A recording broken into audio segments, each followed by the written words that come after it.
Alors, le jury, j'ai su après que effectivement, François Terré n'était pas du tout content, ce qu'il avait vu comme une critique de, du travail des professeurs de droit. En gros, c'était ça. Et en gros, mais qu'est-ce que cette jeune femme s'autorise à dire sur les professeurs agrégés, quoi. C'était ça. Et j'ai été, paraît-il, très très soutenu par Jean Carbonnier, Jean Vincent, les processualistes en fait. Et François Terré et Antoine Jameau, bien sûr, qui était dans le jury aussi. Enfin, je crois qu'effectivement, le problème a été qu'il ne fallait pas parler de ça. C'est-à-dire que la question, ce qui était vu comme une critique, alors pour ceux qui ont lu ma thèse, ça n'est pas une critique, j'essaie de comprendre comment ça marche. En plus, en comparant avec un modèle de précédent, voilà, parce que ce n'est pas les mêmes mécanismes. Et eux, ils l'ont fait comme une critique du travail qu'ils faisaient tous les jours, dans les revues, dans les cours, et ce que ça n'était pas du tout. Mais je crois que ça a été. C'est bon, j'ai quand même eu droit à la queue aux oreilles et tout ça, mais et après, la réception, les avocats ont été. Moi, je me souviens quand ma thèse a été publiée, c'est des avocats de Lyon qui ont fait une petite réception pour la présentation. Donc, ça a plus intéressé les praticiens, puis progressivement, je pense que le bouche à oreille a un peu fonctionné. Mais ça m'était égal. Ma thèse, pour moi, c'est un travail parmi d'autres. Donc la thèse, elle vous permet, ce lien avec le CNRS, c'est rentré. Exactement. Alors, c'était à l'époque, je suis rentrée dans ce qu'on appelait la section 37 et elle était section du droit exclusivement. Donc j'ai été recrutée par des juristes en fait, hein, qui étaient là. Il y avait Philippe Cagne, il y avait voilà, c'était vraiment des. Il y avait aussi Jacques Omeil à l'époque, mais qui était le sociologue de service. Mais c'était vraiment, on faisait du droit. Et donc, bah, je suis rentrée avec mes travaux de recherche. En réalité, ce qui a fait que ça a marché, c'est que ma thèse, c'était la dernière, c'est pas la première. Donc j'avais au moins déjà une dizaine de publications avec des rapports, des études, enfin tout ça. Donc je suis venue avec ça et je suis rentrée d'emblée chargée de recherche première classe, c'est-à-dire que je ne suis pas passée par le deuxième. Il y avait un poste de CR1, comme on disait à l'époque, et donc j'ai été recrutée tout de suite sans problème en fait, hein. Je ne me suis pas vraiment posé la question. Je me suis présentée, je me suis dit ça marche, si ça ne marche pas, voilà, je ferai autre chose. Sans exclure d'ailleurs de reprendre, de faire une thèse de lettres aussi. Je m'étais dit que je pourrais faire ça aussi. Mais du coup, bon, ça a marché. Et le poste, au départ, je devais aller au CESDIP. Parce que pour entrer comme chercheur CNRS, c'est une petite particularité de l'histoire du CERCRID, ça d'ailleurs. Il fallait être dans une équipe associée au CNRS. C'était le CESDIP, où se trouvait quelqu'un avec qui j'ai beaucoup travaillé, Pierre Lascoum, qui lui, d'ailleurs, était comme moi, avait un double profil, hein. Lui, c'était droit public et sociaux. Et moi, c'était droit fiscal enfin, droit voilà, privé et sociaux. Et, euh, et donc, je m'étais dit, ben, je vais pouvoir aller là, comme j'avais fait beaucoup de droit pénal, pourquoi pas. Et à ce moment-là, parce que le SACRID n'était pas encore une équipe associée au CNRS. Et je ne pouvais donc pas, a priori, rentrer. Sauf qu'il y a eu une dérogation. Je n'ai jamais trop compris comment ça s'est fait, parce que bon, la section voulait qu'il se développe quelque chose à Saint-Étienne, ce qui fait que je suis rentrée en 83, alors que l'équipe a été associée 2 ans après au CNRS. Donc normalement, j'aurais pas dû être là. Mais l'idée, c'était de continuer à garder des liens, hein. C'était pas le. Mais c'est vrai que j'ai pu être vraiment associée au CNRS, à l'équipe du SACRID en 83. Et est-ce que vous pourriez nous parler justement du CERCRID et du mouvement critique du droit de manière Alors, moi, j'avais pris le train en marche, hein, c'est ce que je disais.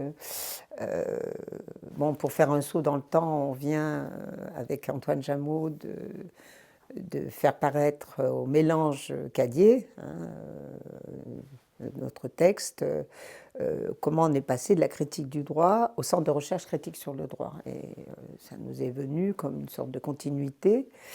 Parce que le mouvement critique du droit avait son histoire propre. C'était effectivement autour des personnalités comme Comaille, plutôt des publicistes d'ailleurs en général, mais encore une fois assez marxiste. Et l'idée aussi, c'était de repenser les études de droit. Il y avait un projet pédagogique, avec même au début l'idée de faire des des contre-manuels, hein, c'est-à-dire d'écrire autre chose autrement, ce qui était intéressant d'ailleurs comme démarche. Et le Centre de recherche critique sur le droit s'est orienté moins vers ces questions-là que vers le fait de faire des contre-cours ou des contre-ouvrages, que de réunir des professeurs, des enseignants de droit, et moi, puisque je venais d'arriver, dans une démarche de réflexion sur le droit en action. D'où le choix de la procédure, qui était mode d'entrée aussi dans ce genre de mécanisme.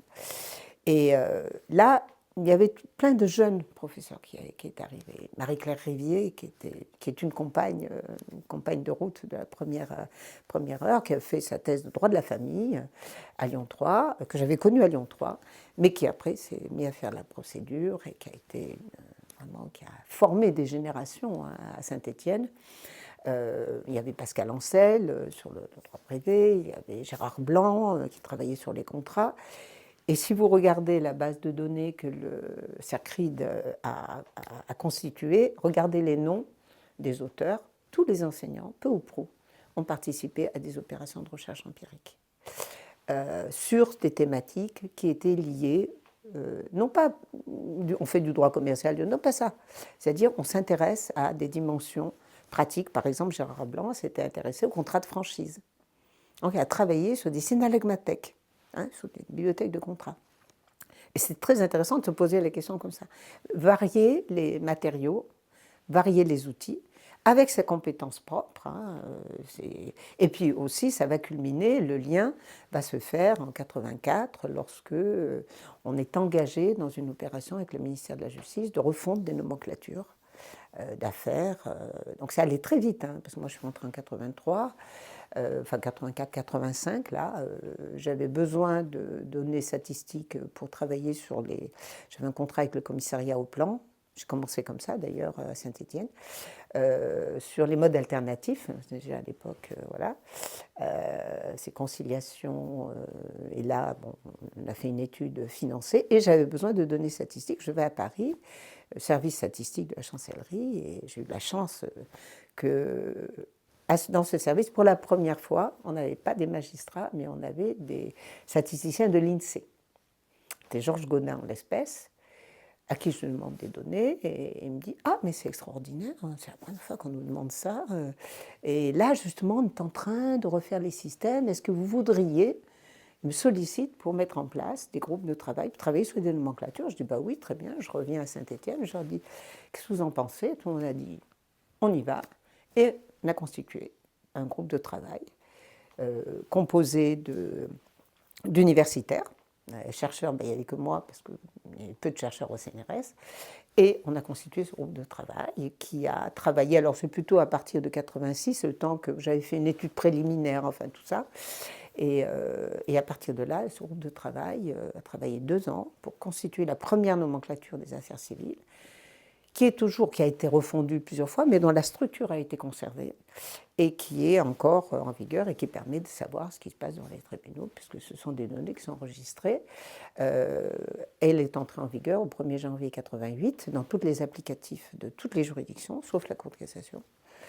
Et là, ça, c'était la première étape. Et ensuite, on a construit, et c'est plus avec Marie-Claire Rivier, une autre nomenclature qui est la nomenclature des affaires terminées, c'est-à-dire que là, on a travaillé sur les décisions. Comment on peut coder, classer les décisions. Tout ce travail-là se faisait en même temps qu'il y avait des recherches contractuelles, voilà. Mais donc, on est en train de fabriquer des outils. Parce que, pour connaître les contentieux, là, on ne pouvait pas se contenter des recueils de jurisprudence et encore moins des bases de données, qu'on connaissait bien. Mais non, ce n'était pas là que ça se passait. Donc, on est rentré dans les systèmes. Et ça, c'était vraiment la particularité, je crois, du CERCRID, qu'ils ont conservé. Ça continue jusqu'à maintenant, puisque la dernière nomenclature que nous avons faite, c'est pour la Cour de cassation. La nomenclature des affaires orientées, 2022. On a repris une vieille idée qu'on avait relancée. Cette construction d'outils était essentielle pour nous. Le CERCRID, ce n'était pas le mouvement critique du droit non plus. Ses membres en étaient issus, mais d'abord, c'était beaucoup plus privatiste. C'était même privatiste, d'ailleurs, du point de vue de l'obédience, je dirais, de spécialité. Et en réalité, le simple fait de construire des outils faisait que on apportait un changement dans l'enseignement, sans le revendiquer haut et fort sous une étiquette ou une bannière quelconque. Mais on revendiquait, on a formé des gens. On l'a su après d'ailleurs, que tous ceux qui ont suivi nos cours, parce qu'on faisait avec Antoine Jamou une particularité, il y avait un cours du lundi matin de théorie et pratique du procès, on le faisait à 2 voix. Donc on alternait, puis on se critiquait mutuellement devant les étudiants qui adoraient ça. En fait, on posait des questions. On a fait ça des années et des années. Et en fait, on a formé plutôt, mais sans faire un ouvrage. On n'a pas fait de contre-manuel de ceci, de cela. En revanche, c'est vrai que là où on aurait pu avoir une incidence, mais on n'a pas eu, et je compte sur la nouvelle génération pour le faire, c'est que dans les manuels, ces dimensions empiriques, procédurales, soient présentes, qu'on se pose des questions en droit du travail.